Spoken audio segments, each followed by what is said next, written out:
Hello, and welcome back to Senior Wise Journey, your trusted port in the beautiful, unfolding voyage of life after 60. Do you ever feel like your days are increasingly punctuated by the rattle of a pill bottle? Or that every conversation with your doctor adds another don't to your list, slowly chipping away at the vibrant life you've always known? It's a common chapter in our stories. We feel our energy shift. Our bodies communicate in new, sometimes alarming ways, and we worry about the quiet hum of our heart. But what if I told you that the most profound tool for reclaiming your vitality isn't in a pharmacy or a high-tech gym? What if it's been waiting patiently for you, right in the comfort of your own home? Today, we're not talking about pushing limits or chasing the ghost of your younger self. We are embarking on a gentle path, a journey of rediscovery. We will explore 4 foundational movements, simple, safe, and deeply effective, that can become your daily ritual for a stronger heart, steadier blood pressure, and a more resilient spirit. This isn't just about adding years to your life, but adding life, true joyful life, to your years. Part 1. Brisk Walking. The sacred rhythm of resilience. Let's begin with the most ancient and intuitive form of exercise known to humankind, walking. But we're not talking about a leisurely stroll to get the mail. We're talking about brisk walking, a rhythmic, purposeful stride that becomes a powerful symphony for your cardiovascular system. For those of us navigating our 60s, 70s, 80s, and beyond, mastering this gentle art is like discovering a fountain of youth hidden in plain sight. The magic lies in the pace, a pace where your heart beats a little faster, you can feel your lungs working, but you can still hold a conversation with a walking partner. This is the sweet spot, the gentle hum of your body's engine running optimally. Scientifically, what's happening is remarkable. As you walk briskly, your muscles demand more oxygen, prompting your heart to pump more robustly and your blood vessels to relax and widen. This process encourages the production of nitric oxide, a crucial molecule that acts as a natural vasodilator, telling the walls of your arteries to soften and expand. Think of it like this: years of stress and diet can make our arteries stiff and resistant, like old garden hoses. Brisk walking is the gentle, consistent pressure that makes them pliable and efficient again.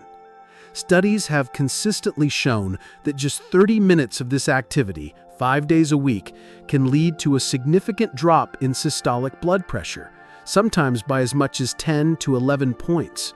That's a change powerful enough to rival medication, a testament to the body's incredible ability to heal itself when given the right tools.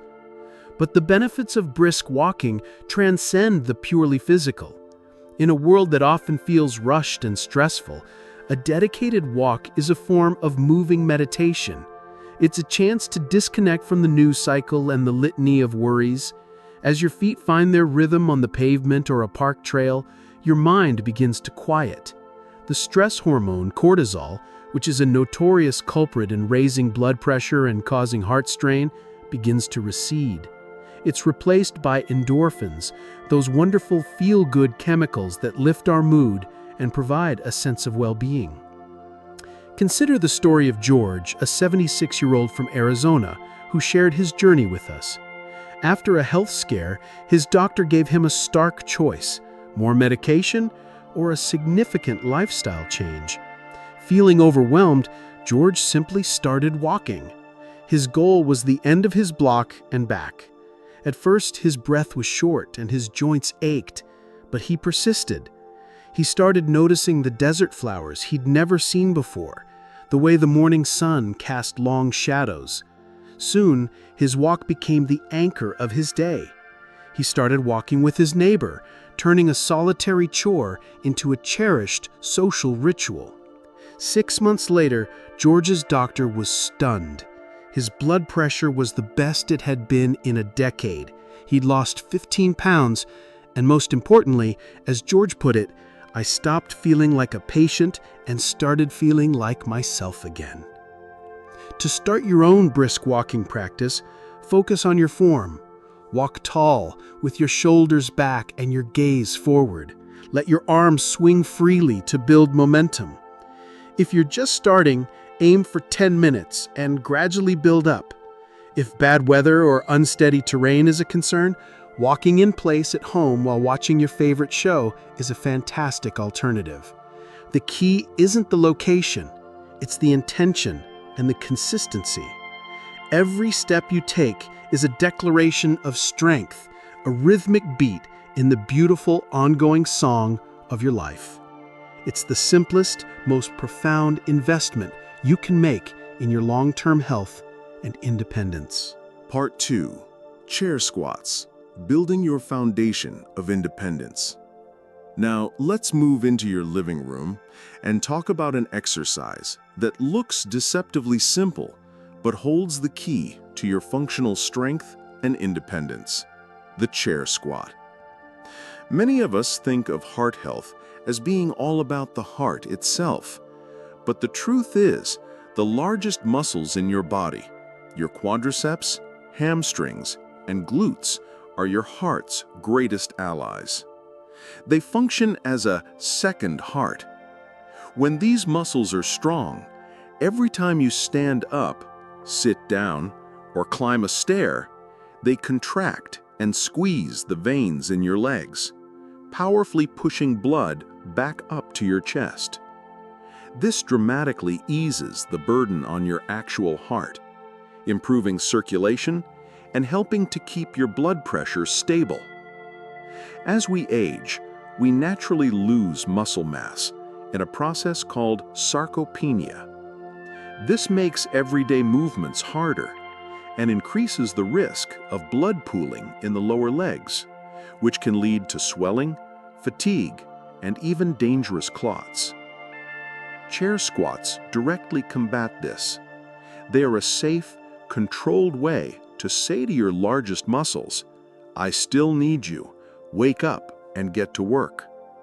This isn't about heavy weightlifting. It's about reclaiming the fundamental movement of sitting and standing with power and control. Furthermore, engaging these large muscles helps your body become more sensitive to insulin, which is crucial for regulating blood sugar, another key factor in long-term cardiovascular health. Flexible blood vessels and stable blood sugar are a powerful combination for a happy heart. But the power of the chair squat goes far beyond physiology. Let's talk about confidence. One of the quietest, most pervasive fears that creeps in with age is the fear of falling, or the fear of not being able to get up from a low chair or from the ground. This fear can be paralyzing. It makes us move less, say no to social outings, and slowly shrink our world. Every single chair squat you perform is a direct rebellion against that fear. It's a physical and mental rehearsal for life.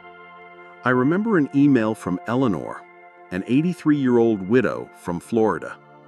She confessed that she had started avoiding her favorite armchair because it was so low and soft, she struggled to get out of it without help.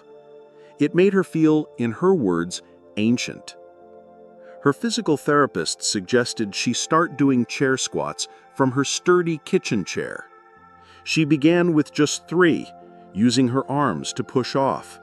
It was a struggle, but she did it every day. Within a month, she was doing 10 without using her arms at all. The real victory came one afternoon when she sat in her beloved armchair, enjoyed her book, and stood up smoothly when the phone rang. She wrote, "In that moment, I felt like I had conquered a mountain. It wasn't just a chair, it was my independence." To perform a chair squat correctly, start by sitting on the edge of a sturdy, armless chair with your feet flat on the floor, hip-width apart. Lean your chest slightly forward, engage your core, and push through your heels to stand up straight. Then reverse the motion with control as if you're about to sit back down, letting your hips hinge back before your knees bend. The key is to avoid plopping down. Make the muscle, not momentum, do the work. If you need to, use your hands on your thighs or the chair for support initially. As you get stronger, try to stand without any help. For an added challenge, hold the standing position for a count of 2, or slow down the sitting portion to a count of 4. Each repetition is a deposit in your bank of strength, ensuring you have the physical currency you need to live a full, active, and dignified life on your own terms. Part 3. Wall push-ups. Pushing back against frailty. For our third exercise, we turn to a simple, unassuming wall. The wall push-up is a masterpiece of senior fitness, a gentle giant that builds crucial upper body strength without the risks and joint strain associated with traditional floor push-ups. Many of us focus so much on our legs for balance that we forget the vital role our upper body plays in our overall health, especially when it comes to posture, breathing, and circulation. As we spend more time sitting, our chest muscles can tighten and our back muscles can weaken, leading to that stooped posture we often see. This not only affects our appearance, but also compresses our chest cavity, limiting our lung capacity and making our heart work harder to circulate oxygenated blood. The wall push-up is the perfect antidote. When you stand tall and press your body away from a wall, you are engaging your entire upper body, your chest, pectorals, the front of your shoulders, deltoids, and the back of your arms, triceps. This movement promotes blood flow to the upper torso, nourishing the heart and lungs. More than that, it acts as a form of light resistance training, which is incredibly beneficial for vascular health.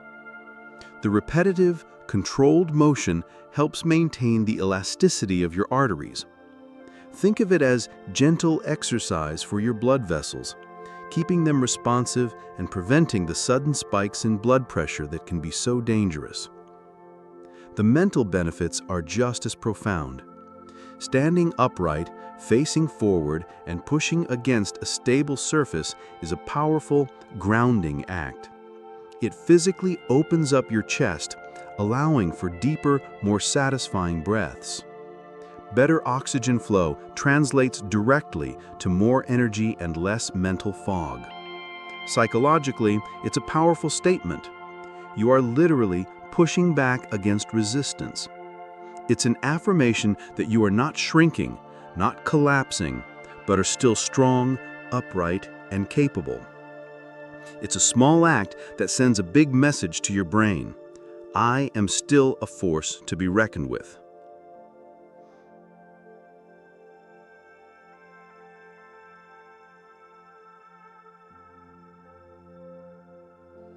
Let me share the story of Leonard, a 79-year-old retired teacher who had a triple bypass a decade ago. He lived with a constant fear of overexerting himself. His world had become small and timid. His daughter suggested he try doing wall push-ups while he waited for his morning coffee to brew. He started with just 5. I felt foolish at first, he admitted, like it was nothing, but he kept at it. After a few weeks, he noticed something incredible. He could carry a full bag of groceries from the car to the kitchen without getting winded. His balance felt sharper. He started sleeping through the night, a luxury he hadn't enjoyed in years. He now does sets of 15 throughout the day and told me those push-ups didn't just strengthen my arms, they pushed away the fear. To do a wall push-up correctly, stand about arm's length from a clear wall. Place your palms flat on the wall, slightly wider than your shoulders, at chest height. Keep your feet planted firmly. Your body should be in a straight line from your head to your heels.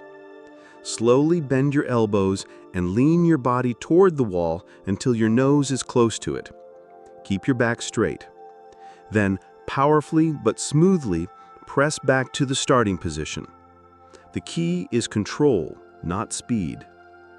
To make it easier, move your feet closer to the wall. To make it harder, move them further away. This simple 2-minute ritual can be the difference between feeling frail and feeling formidable. It's you using the foundation of your own home to rebuild the foundation of your own strength. Part 4. Leg raises, the gentle pump for lifelong vitality. Our final foundational movement is perhaps the most subtle, yet it targets a critical system for our long-term health: circulation. The seated or lying leg raise is a quiet powerhouse. From the outside, it looks like you're barely doing anything, but on the inside, it's kick-starting a vital process that supports your heart, reduces swelling, and keeps your energy levels stable, especially for those of us who find ourselves seated for longer periods throughout the day. As we've discussed, your leg muscles are your second heart. But what happens when we're sitting at the computer, reading a book, or watching a movie? That second heart is dormant. Blood circulation can become sluggish, leading to that heavy, tired feeling in your legs, swollen ankles, and over time, an increase in your baseline blood pressure. The leg raise is the gentle wake-up call your lower body needs. Whether you're sitting in a chair or lying on your back, the simple act of slowly lifting one leg engages your quadriceps, hip flexors, and lower abdominal muscles. This muscular contraction puts gentle pressure on the deep veins in your legs, effectively pumping stagnant blood upward back toward your heart. This single action does 3 wonderful things. First, it prevents blood from pooling, reducing the risk of swelling and varicose veins. Second, it helps your heart by giving it a push from below, meaning it doesn't have to work as hard to maintain full body circulation. Third, it stimulates your lymphatic system, which is crucial for removing waste products from your tissues. This exercise is remarkably accessible. You can do it almost anywhere, anytime. Waiting for the kettle to boil? Do 5 seated leg raises with each leg. Watching the evening news? The commercial breaks are your new leg raise gym. The key is slow, deliberate movement. Raise one leg until it's parallel with the floor, or as high as is comfortable. Hold it for 2 to 3 seconds. Feel that gentle tightening in your thigh, and then lower it back down with just as much control. Don't just let it drop. Alternate legs and remember to breathe deeply and steadily throughout. This steady breathing is crucial. It signals to your nervous system that this is a safe, calming activity, which helps to lower your blood pressure both literally and emotionally. Consider Ethel, an 81-year-old viewer who wrote to us. She loved to garden, but found that after just 10 minutes of kneeling, her legs would feel heavy and her ankles would swell. She started doing seated leg raises every morning while she had her tea and every evening while she watched television. After about a month, she noticed a profound difference. She could spend longer in her garden and the evening swelling had all but disappeared. Which she shared something else that stuck with me. I stopped feeling like my body was betraying me. I felt like we were a team again.